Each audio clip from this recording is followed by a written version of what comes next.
ഈശോ മിശിഹായ്ക്ക് സ്തുതിയായിരിക്കട്ടെ. ഞാൻ വാണിപ്പറമ്പിലച്ചൻ. പാമ്പളാനി പിതാവിൻ്റെ വിശ്വാസവും രാഷ്ട്രീയവും.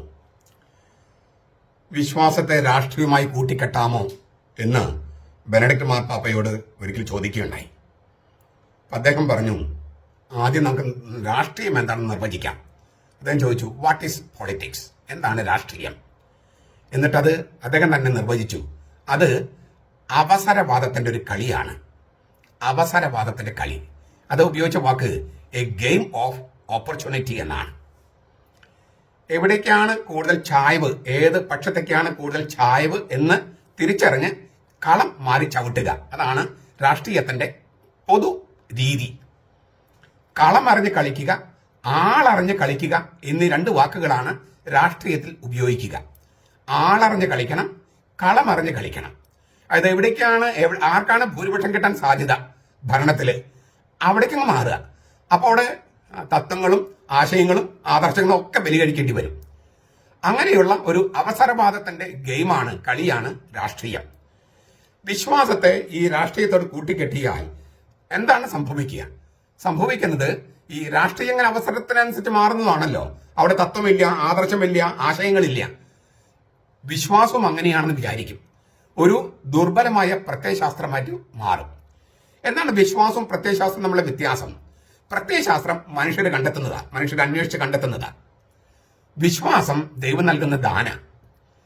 പ്രത്യയശാസ്ത്രത്തിന്റെ ഉറവിടം മനുഷ്യർ തന്നെയാണ്, വിശ്വാസത്തിന്റെ ഉറവിടം ദൈവമാണ്. അപ്പൊ ദൈവത്തെ മാറ്റി നിർത്തി മനുഷ്യരെ കണ്ടെത്തുന്ന ഒരു പ്രത്യയശാസ്ത്രം, താത്വിക നിലപാട്, ഇതാണ് രാഷ്ട്രീയം. ഇതാണ് അദ്ദേഹം പറഞ്ഞത്.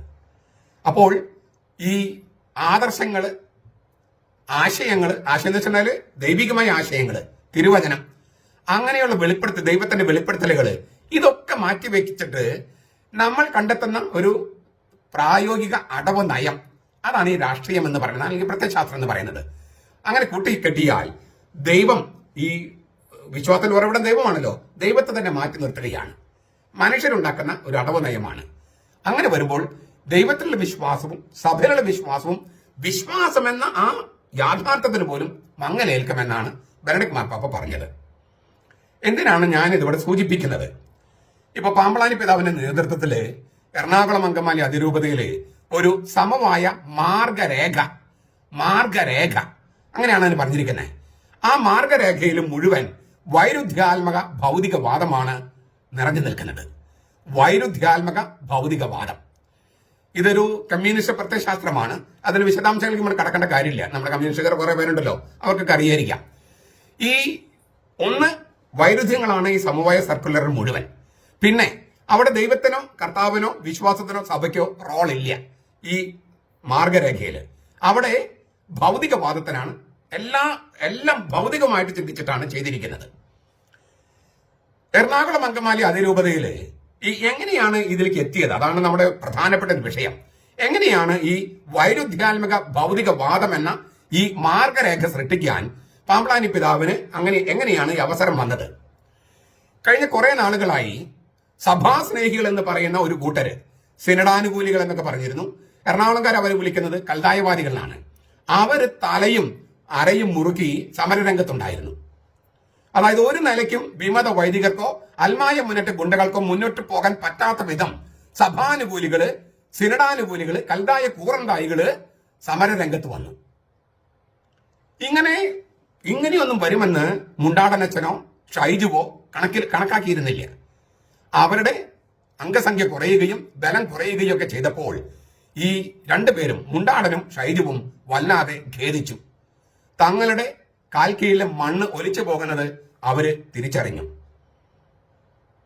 ഏകീകൃത കുർബാന എറണാകുളത്ത് അംഗീകരിക്കേണ്ടി വരുമെന്ന് മുണ്ടാടനും ഷൈജുവിനും ബോധ്യമായി. ഏകം സഭ എന്ന സ്വതന്ത്ര സഭ ഉണ്ടാക്കിയാൽ ഒരു പട്ടിക്കുട്ടി പോയിട്ട് ഷൈജു പോലും ഉണ്ടാകില്ലെന്ന് മുണ്ടാടൻ തിരിച്ചറിഞ്ഞു.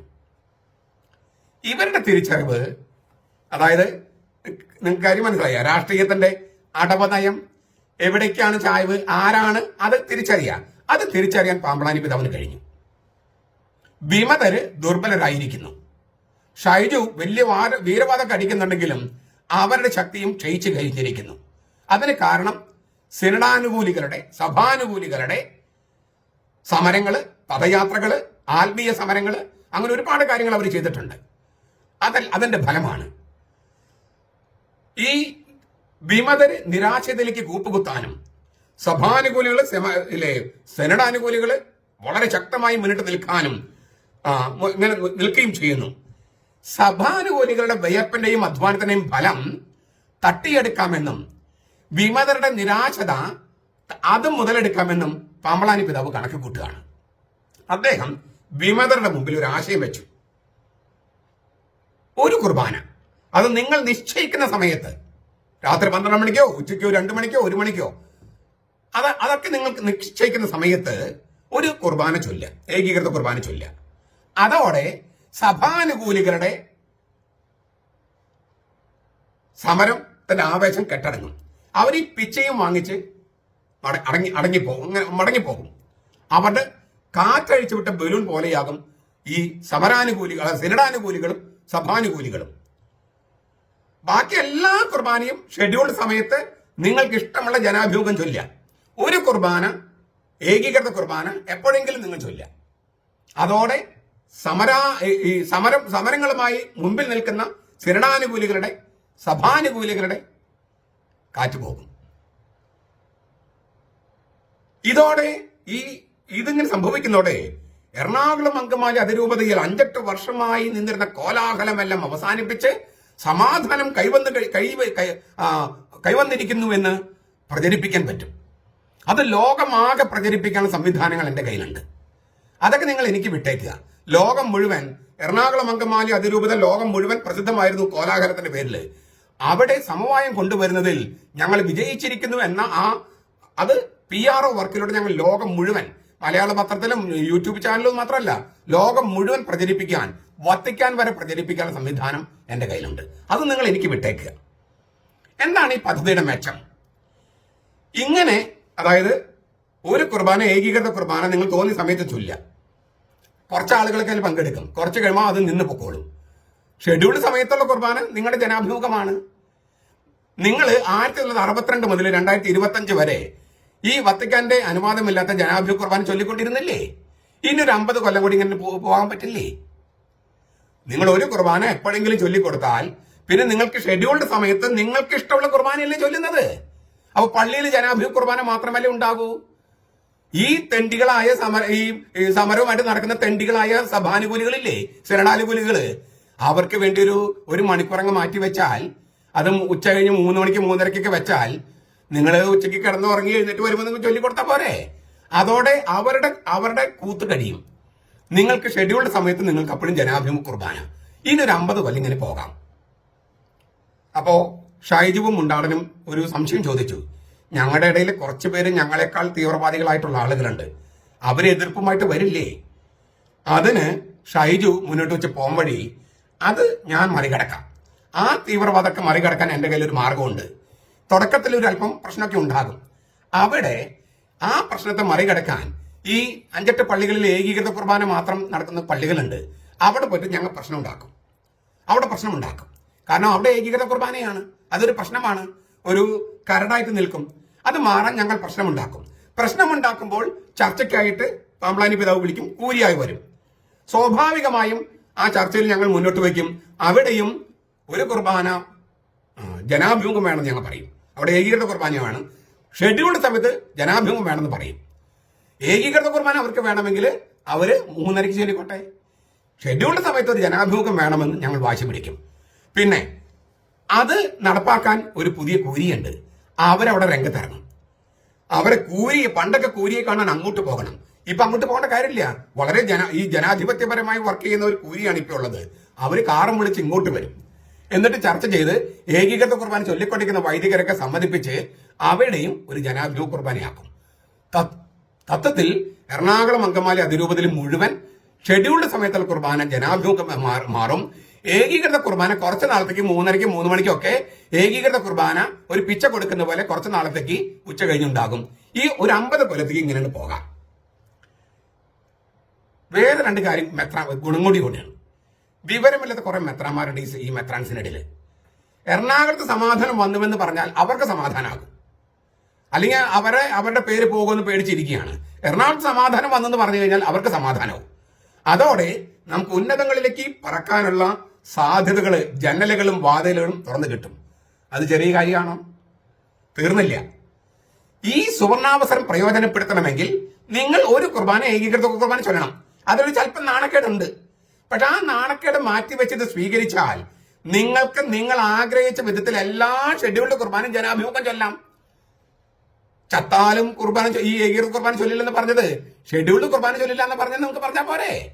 ചത്താലും ഷെഡ്യൂൾഡ് കുർബാന, ഏകീകൃത കുർബാന ചൊല്ലില്ലെന്ന് ഞങ്ങൾ പറഞ്ഞിട്ടുള്ളൂ.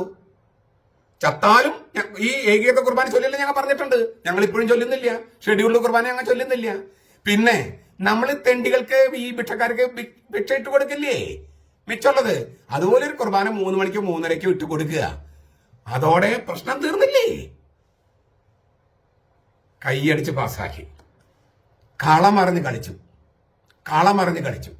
വിശ്വാസത്തെ മാറ്റി നിർത്തി, ദൈവത്തെ മാറ്റി നിർത്തി, ഭൗതികവാദം കൊണ്ടുവന്ന് രാഷ്ട്രീയ അടവ് നയം അവതരിപ്പിച്ചു. ഗംഭീര നേട്ടമായിട്ട് നിൽക്കുകയാണ് ഇപ്പോൾ. ഭൗതികമായിട്ട് കൈയടിച്ച് പാസ്സാക്കി. ഇപ്പൊ പുറമെ എല്ലാം ശാന്തമായിട്ട് തോന്നുന്നു. എറണാകുളത്തെ സമവായം നടപ്പിലായെന്ന പ്രതീതി ബോധമില്ലാത്ത കുറെ മെത്രാന്മാര് ഘട്ടം ഘട്ടമായി നടപ്പാക്കുന്നതിന്റെ ഒരു ചുവടുവെപ്പാണിതെന്ന് വിചാരിച്ചിരിക്കുകയാണ്. ഏത് നിയമങ്ങളെയും വളച്ചൊടിക്കാമെന്നും അങ്ങനെ സമാധാനം എന്ന് പറയുന്ന ഒരു സംഗതി കൊണ്ടുവരാം, അതായത് പ്രത്യക്ഷത്തിൽ അങ്ങനെ ഒരു കൊണ്ടുവരാമെന്നും തെളിയിച്ചിരിക്കുന്നു. അതൊരു രാഷ്ട്രീയ അടവ് നയമാണെന്ന് തെളിയിച്ചിരിക്കുന്നു. പിന്നെ കർത്താവായ ദൈവം, അത് അവനിൽ വിശ്വാസം. ഈ കർത്താവായ ദൈവം അങ്ങനെ ആർക്ക് വേണം? ഉടുതുണി പോലും ഇല്ലാതെ കുരിശിൽ മരിച്ചവൻ, നഗ്നത കാണിച്ച് എങ്ങനെ കുരിശിൽ, എങ്ങനെ അയ്യേ നാണമില്ലാത്തവൻ കുരിശിൽ തൂങ്ങിക്കിടക്കുന്നു. ആ യൂദാസ് അങ്ങനെ ചെയ്തതുപോലെ കിട്ടുന്ന കാശ് വാങ്ങി സമവായത്തിന് ശ്രമിച്ചിരുന്നെങ്കിൽ ഇതുപോലെ വല്ല ഗതികേടും വരുമായിരുന്നു ആ കർത്താവിന്. മണ്ടൻ കർത്താവ്, മരമണ്ടൻ കർത്താവ്. അങ്ങോട്ട് പോയി കുരിശിൽ തൂങ്ങി ചാകാൻ പറ. അങ്ങോട്ട് പോയി കുരിശിൽ തൂങ്ങി ചാകാൻ പറ. നമ്മുടെ കർത്താവ് ഈശോ മിശിഹായുടെ കൃപയും പിതാവായ ദൈവത്തിന്റെ സ്നേഹവും പരിശുദ്ധാത്മാവിന്റെ സഹവാസവും നാം എല്ലാവരോടും കൂടി ഉണ്ടായിരിക്കട്ടെ, ഇപ്പോഴും എപ്പോഴും എന്നേക്കും. ആമേൻ.